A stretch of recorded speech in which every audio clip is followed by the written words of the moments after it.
ओम शांति। मृत्यु के 1 घंटे पहले मिलते हैं ये 4 संकेत। अगर ये संकेत मिलने लगें तो समझ लेना कि मृत्यु का समय बहुत नज़दीक आ गया है। देखिए, जब व्यक्ति अपने जीवन की आखिरी श्वासों पर होता है, आखिरी सांसें गिन रहा होता है, यानी कि जब किसी व्यक्ति की आत्मा निकलने वाली होती है, उसकी मृत्यु होने वाली होती है, उसके प्राण निकलने वाले होते हैं, तो उसे क्या-क्या चीज़ें दिखाई और सुनाई देती हैं, उसे किस तरह का एहसास होता है, आज हम इन सभी बातों को विस्तार से जानेंगे। तो आइए आज हम जानते हैं कि जीवन के आखिरी पड़ाव पर आखिरी 1 घंटे में मरने वाले को किन-किन चीज़ों का एहसास होता है, क्या-क्या दिखाई देता है। ये तो हम सभी जानते हैं कि मृत्यु एक अटल सत्य है, जिसको कोई नहीं टाल सकता है। कोई कितनी भी कोशिश कर ले, लेकिन मृत्यु को कभी टाला नहीं जा सकता है, क्योंकि उसके लिए ही कहा गया है कि विधि का विधान, जिसको टाला नहीं जा सकता है। और मृत्यु जिसकी जहाँ, जब, जिस समय, जिस परिस्थिति में होनी होती है, जिस स्थान पर होनी होती है, वो व्यक्ति वहाँ किसी न किसी प्रकार से पहुँच जाता है। चाहे वो कैसे भी करके वहाँ पहुँचे, लेकिन वो व्यक्ति वहाँ पर पहुँच जाता है। कितनी बार तो ऐसा भी देखने में आया है कि जो मृत्यु के देवता यमराज होते हैं, और कहा भी गया है कि उन्होंने कोई ऐसा अदृश्य देखा कि इसकी मृत्यु कहीं और लिखी है, और ये व्यक्ति या कोई भी वहाँ तक कैसे पहुँचेगा। लेकिन ठीक समय आने पर किसी न किसी प्रकार से और उसको वहाँ तक पहुँचा दिया गया है, जहाँ पर उसकी मृत्यु लिखी गई है, जिस प्रकार से उसकी मृत्यु होनी है। इसीलिए कहा जाता है कि मृत्यु अटल सत्य है, उसको कोई भी टाल नहीं सकता है। बस व्यक्ति दुखी होते हैं कि अगर आज वो वहाँ नहीं जाते, उस जगह नहीं जाते, तो आज उनकी मृत्यु टल जाती। नहीं टल सकती थी, ऑन स्पॉट उसको वहाँ पहुँचना ही था, जहाँ उसकी मृत्यु लिखी हुई है, जहाँ उसकी मृत्यु का समय निश्चित था। बस ये तो हमें सिर्फ़ एक बहाना मिल जाता है, क्योंकि मृत्यु एक बहाना लेकर के आती है कि आपको सिर्फ़ एक कहने को हो जाए, एक बहाना मिल जाए कि हम ऐसी जगह नहीं जाते, तो ऐसा नहीं होता है। अभी 15 दिन पहले की ही आपको बात बताएँ, सत्य घटना हमारे ही पास के एक गाँव की है। वहाँ पर कुछ लोग कहीं दूसरी जगह एक मंदिर में दर्शन करने के लिए ट्रैक्टर से जा रहे थे। ट्रैक्टर ट्रॉली गाँव में होते हैं, तो उससे जा रहे थे। थोड़ी-थोड़ी अभी सर्दी तो पड़ने ही लगी थी, तो वहाँ पर एक महिला आई, एक बहन माताजी थी, वो आई और उसमें बैठ जाती हैं। तो उनका जो देवर थे, वो आए। तो वो कहने लगे, "अरे आप नहीं जाओ, इतनी सर्दी पड़ रही है, आपकी तबीयत खराब हो जाएगी।" ऐसा कह कर के उसको वो ट्रैक्टर से नीचे उतार दिया और उनको घर भेज दिया। अब इतने में वो उनको बोल कर के निकल गए, उनके जो देवर थे वो आगे निकल गए, वो भी नहीं जा रहे थे। अब फिर उसका मन नहीं माना, उन्होंने कहा चलो दर्शन करके आएँ, सब लोग तो जा रहे हैं, कुछ नहीं होगा। और वो आई और फिर दोबारा से उसी ट्रॉली में बैठ जाती है, और आगे चलते हुए ट्रैक्टर जाता है, और किसी कारणवश उस ट्रैक्टर से जो ट्रॉली होती है वो पलट जाती है। और ट्रॉली जब पलटती है, तो सिर्फ़ उसकी ही मृत्यु होती है, जिसको वो उतार करके गए थे। बेचारी वही महिला थी जो माता, उसकी मृत्यु हो जाती है। बाकी थोड़ी-थोड़ी चोटें आती हैं किसी को ज़्यादा चोट, लेकिन मृत्यु सिर्फ़ एक उसी की हुई।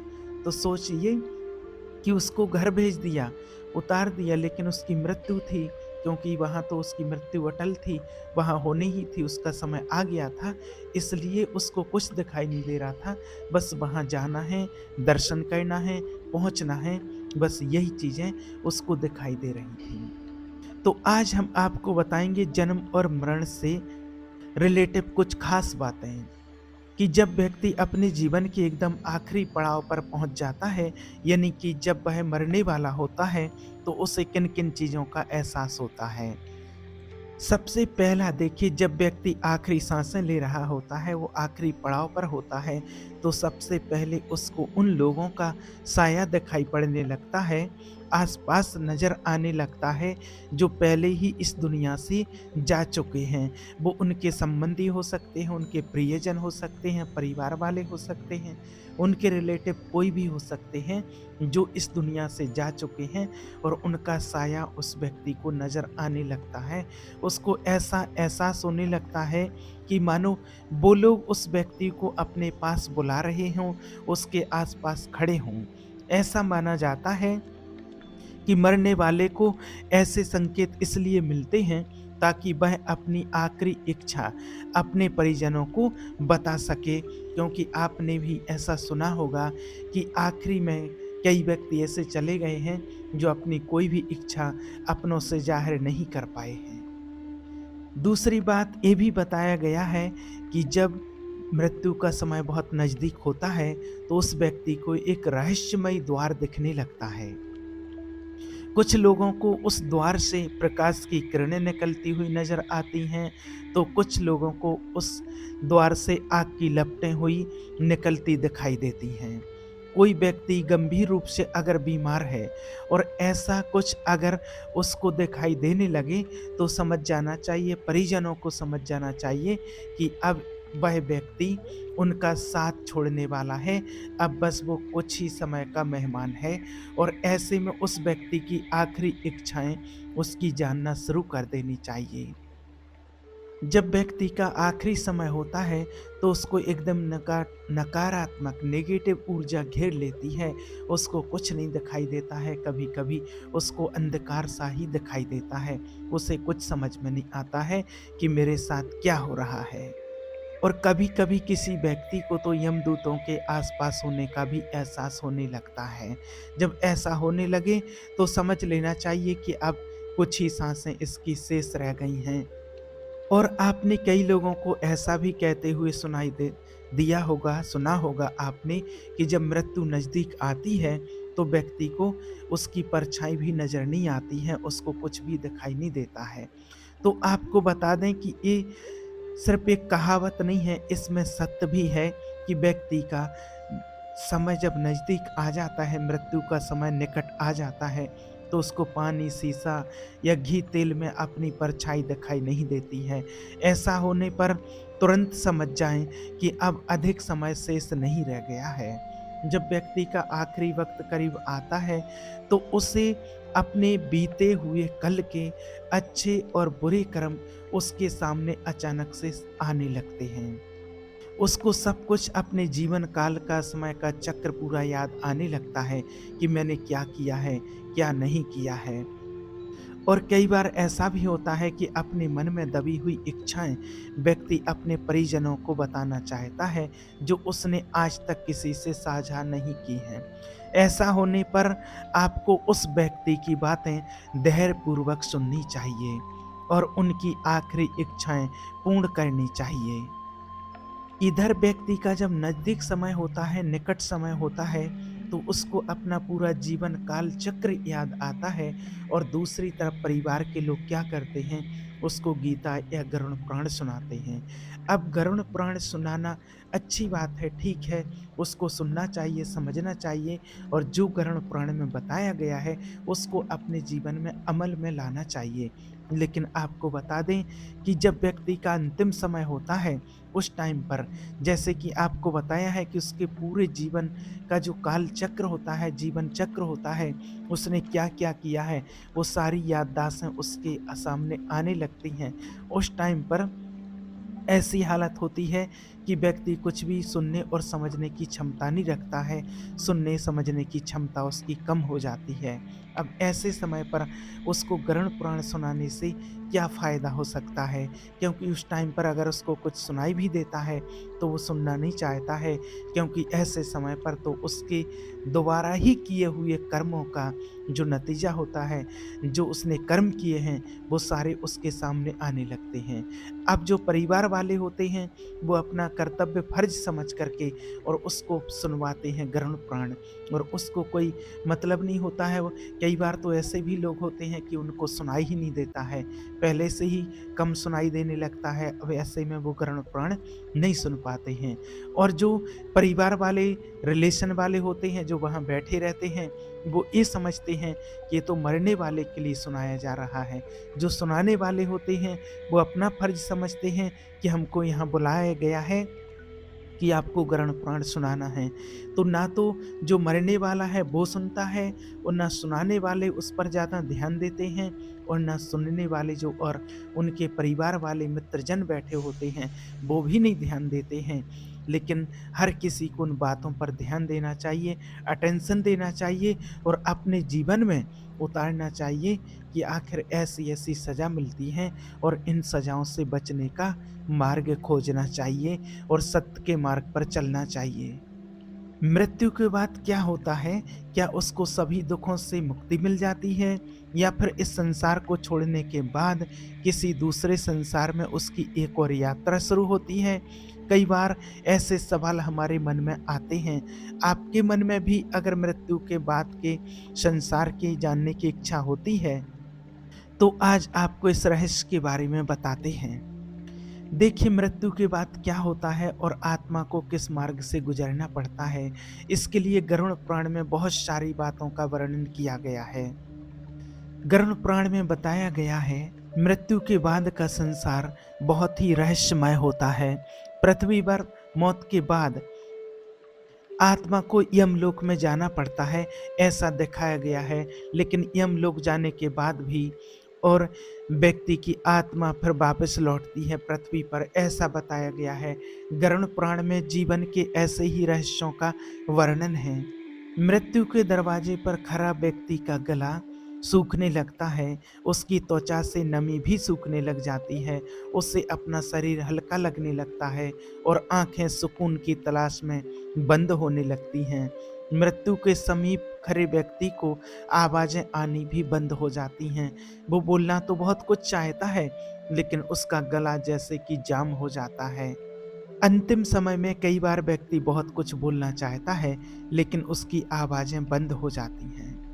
और ऐसा दिखाया गया है कि अंत में गरुड़ पुराण में दिखाया गया है कि यमराज उस व्यक्ति की आत्मा को खींच लेते हैं और अपने साथ यमपुरी में लेकर के जाते हैं। और जब मनुष्य की आत्मा को उसके शरीर से खींच लिया जाता है, तो व्यक्ति की आत्मा को लेकर आत्मा को फिर पृथ्वी लोक पर आते हैं, और फिर पापी मनुष्य को उसके कर्मों की सजा मिलती है। और बहुत सारी सजाएं गरुड़ पुराण में दिखाई हैं कि अगर किसी व्यक्ति ने दूसरों का बुरा करके और कामयाबी हासिल की हो, तो उसे इसी के अनुसार सजा दी जाती है। और तरह-तरह की सजाएँ दिखाई हैं। आप सभी ने गरुड़ पुराण पढ़ा होगा, सुना होगा कि उसको गरम खंभे पर लेटाया जाता है, गरम जंजीरों से पिटाई की जाती है, गरम तेल में उसको डाला जाता है। ऐसी तरह-तरह की बहुत सजाएँ दी जाती हैं। तो वास्तव में हर व्यक्ति को देखिए कर्म के अनुसार ही सज़ा दी जाती है, और गरुड़ पुराण में जो सजाएँ लिखी हैं, ऐसी कोई सज़ा नहीं मिलती है, क्योंकि आत्मा अति सूक्ष्म होती है और शरीर उसका यहीं रह जाता है, फिर सज़ा किसको मिलेगी? आप ये जानिए। इस बात को अच्छे से समझिए, यहाँ कोई विरोध करने वाली गरुड़ पुराण की बात नहीं है। गरुड़ पुराण में जो लिखा है वो झूठ नहीं लिखा है, वो इसलिए लिखा गया है कि व्यक्ति इन बातों को पढ़ कर के, समझ कर के और बुरे कर्मों से बचे, कोई पाप कर्म ना करे, इसलिए ही ऐसी सारी यातनाएँ और सजाएँ दिखाई गई हैं। दूसरी बात, आपको आज ये बहुत अच्छे से सुनना और समझना है। मान लीजिए, अगर किसी व्यक्ति ने कोई गलत काम किए हैं और गलत काम की उसको ये सजाएँ दी जा रही हैं, यमलोक में यमराज ले गए हैं, फिर उसको बहुत सारी यातनाएँ दी जा रही हैं। मान लीजिए सज़ा उसको मिल गई है, लेकिन सज़ा मिलने के बाद उसके ये गरुड़ पुराण में कितने ही नरकों का वर्णन किया गया है कि इस नरक में जाते हैं, फिर उसको यहाँ इतने वर्षों तक, सैकड़ों हज़ारों सालों तक ये सज़ा मिलती है, फिर उसको ये सज़ा मिलती है। हज़ारों सालों तक की सज़ाएँ उसमें दिखाई हैं। तो जब व्यक्ति को इतनी कठिन-कठिन सज़ाएँ मिल जाती हैं और इतनी सारी सज़ाएँ भोगने के बाद फिर जब उसका मनुष्य का जन्म होता है, फिर तो व्यक्ति को सुख भरा जीवन, एक अच्छा जीवन मिलना चाहिए, जीवन में कोई कष्ट नहीं मिलना चाहिए।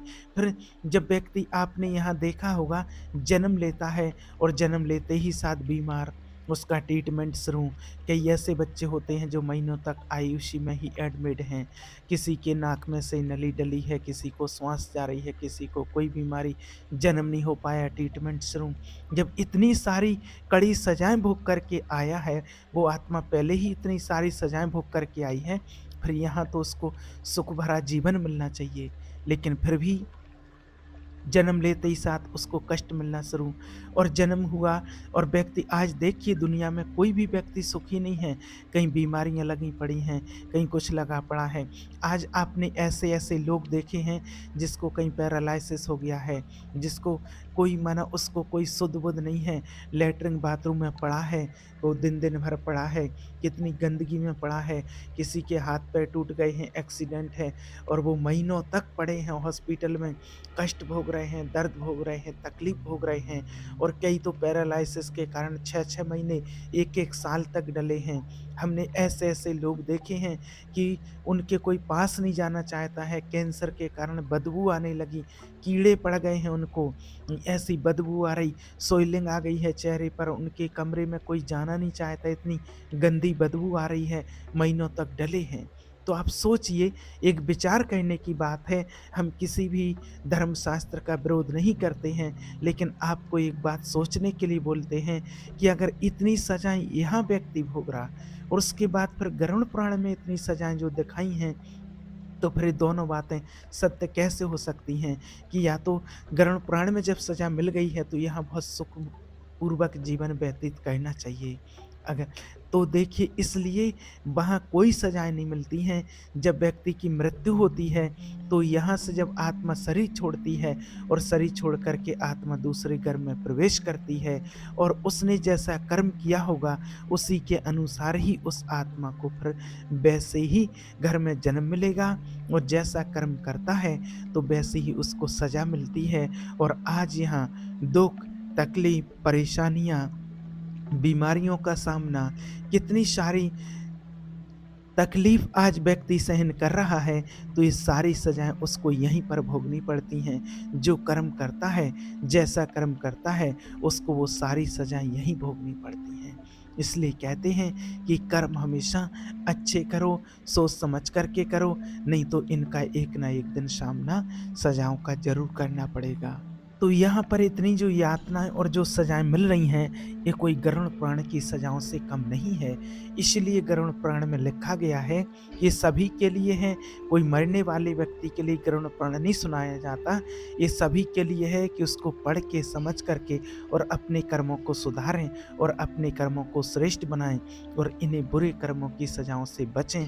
जब कर्म अच्छे होंगे, तो किसी प्रकार की कोई सज़ा आपको नहीं भोगना पड़ेगी। इसलिए हमेशा अच्छे कर्म करें, पुण्य कर्म करें, दूसरों का सहयोग करें, किसी का बुरा ना करें और परमात्मा को हमेशा याद करें, तो आप अंत समय में भी सजाओं से बच जाएँगे, आपका जीवन सुरक्षित रहेगा और आपका जन्म बहुत अच्छे घर में होगा। ओम शांति।